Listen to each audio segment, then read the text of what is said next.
80 feet below the streets of Lower Manhattan, behind a 90-ton steel door, sits roughly 3% of all the gold ever mined in human history. Uptown, a subway train glides through a station sealed since 1945, its brass chandeliers still hanging in the dark. And out in the Hudson River, a castle built to store 30 million rounds of ammunition is slowly collapsing into the water. New York is full of places you've never been allowed to see. These are 10 of them. Number 1. The sealed subway stations beneath Manhattan. In 1904, New York opened its first subway line, and the showpiece was the City Hall station at the southern terminus. Architects Hines and Lafarge designed it to impress. Guastavino tile vaults, the same technique used in Grand Central Terminal.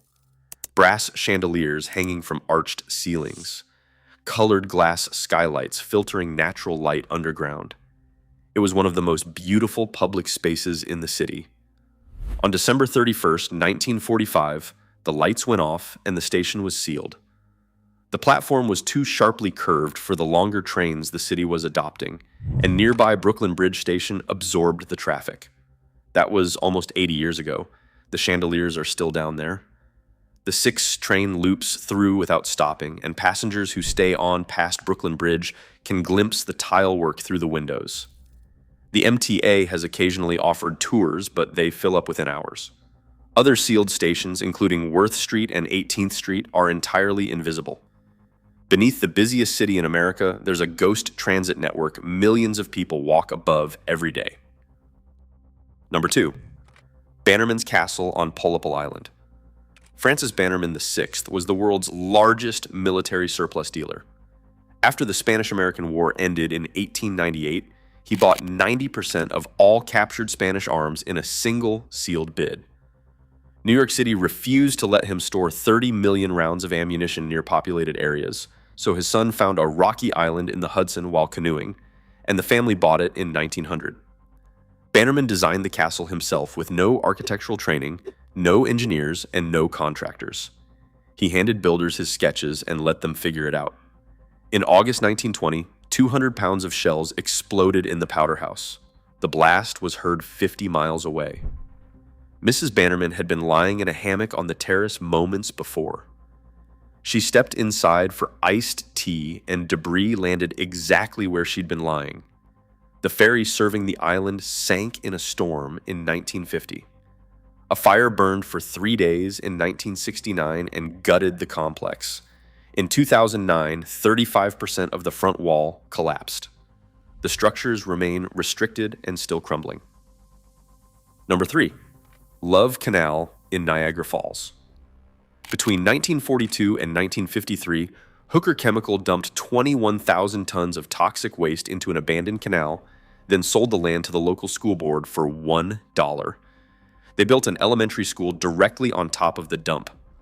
The school's architect warned them in 1954 that workers had found 55-gallon drums of chemical waste during excavation. He called it poor policy. The school board moved the building 85 feet from the original site and built it anyway. 85 feet from 21,000 tons of buried chemical waste. Children developed rashes playing in puddles on the playground. Black sludge seeped into basements. Chemicals corroded through sump pumps. Investigations found abnormally high rates of cancers, miscarriages, and birth defects. President Carter issued 2 emergency declarations. FEMA evacuated approximately 950 families. The contamination led directly to the creation of the Superfund law in 1980. Every toxic site cleanup in America since traces its legal authority back to this neighborhood. The capped canal remains restricted and monitored to this day. Number 4. Robbins Island in Peconic Bay. Wall Street billionaire Louis Moore Bacon bought this 435-acre private island at a bankruptcy auction in 1993 for $11 million. A conservation easement ensures it can never be developed. No public access. Period. The ownership history reads like a legal thriller. The island was part of a 1636 King Charles deed. During the Revolution, the owner was a loyalist and New York confiscated the property. In 1989, descendants sued in federal court, arguing the confiscation violated the Treaty of Paris. The case reached the Supreme Court, which declined to hear it in 1992. 1 year later, Bacon bought the island. Locals know it for the security. Bacon's crews use a modified World War II landing craft to ferry supplies. On one occasion, 2 trespassers were discovered by an employee who allegedly threatened to kill them and bury them where nobody would find them. Number 5. Plum Island Animal Disease Center. A mile and a half off Long Island's northeastern tip sits a Biosafety Level 3 federal lab studying diseases too dangerous for the American mainland. Foot and mouth disease, African swine fever, pathogens whose outbreak could devastate the entire agricultural economy. No public access. All personnel undergo decontamination. The only way on or off is a government ferry. Before the USDA took over in 1954, the Army operated Plum Island as part of its biological weapons program, studying pathogens to attack enemy livestock and food supplies. In July 2008, a bizarre animal carcass washed ashore in Montauk. Bloated, partially decomposed, seemingly unidentifiable. The internet dubbed it the Montauk Monster. Locals blamed the lab. Scientists said decomposed raccoon. Nobody was fully convinced. That detail was a warning sign the public had been nervous about this place for a long time. The facility is being replaced by a $1.25 billion lab in Kansas, and a Government Accountability Office report warned an accidental release could cost the cattle industry up to $50 billion. Number 6. Hart Island in Long Island Sound. Over 1 million people are buried in mass graves on a 101-acre island in the Bronx. Hart Island is the largest publicly funded cemetery in the world, and for most of its history, you weren't allowed to visit. Not even if your family was buried there. Since 1869, the unclaimed dead of New York City have been interred here. Rikers inmates dug the graves for 37 cents an hour. Coffins stacked 3 deep, 150 per trench. Infants grouped 10 to a box. The first person buried was 24-year-old Louisa Van Slyke, who according to records was born at sea and died alone at Charity Hospital. For decades, families were legally barred from visiting. A class action lawsuit in 2014 was required just to secure monthly visits. You'd think someone would have said something sooner. Nobody did. In April 2020, Reuters drone footage of COVID mass burials went viral worldwide. During the Cold War, the Army had installed Nike missiles on the same island, anti-aircraft weapons pointed skyward from a cemetery of hundreds of thousands of unclaimed dead. Control transferred to the New York City Parks Department in 2019, and limited tours began in late 2023, but most of the island remains completely restricted to this day. Number 7. The Seneca Army Depot in the Finger Lakes. Over 500 blast-resistant concrete bunkers dot a 10,000-acre former military installation between Seneca Lake and Cayuga Lake. During the Cold War, the depot held what is widely reported to be the largest Army nuclear weapons stockpile in the country. The Department of Defense never confirmed it. The classified section was known locally as the Q area. Locals reported huge cargo aircraft flying over the lake and disappearing into the depot. During the 1940s, Manhattan Project uranium was stored in igloos on the south end. The Army surveyed those igloos in 1985. No formal decontamination certification has ever been released. The site is now Superfund listed, with a maximum security prison on its southern end. The strangest detail has nothing to do with weapons. When the Army fenced the perimeter in 1941, they accidentally trapped a small deer population carrying a recessive leucism gene. With no predators and a policy of only culling brown deer, the white herd grew to 300, the world's largest. The most common question is whether the nuclear bombs caused the white deer. They didn't. But the image of ghostly white animals wandering among 500 weapons bunkers is the kind of thing people refuse to let go of. If you've made it this far, hit subscribe. Restricted America covers the forbidden and classified locations across the country every week. Number 8. North Brother Island in the East River.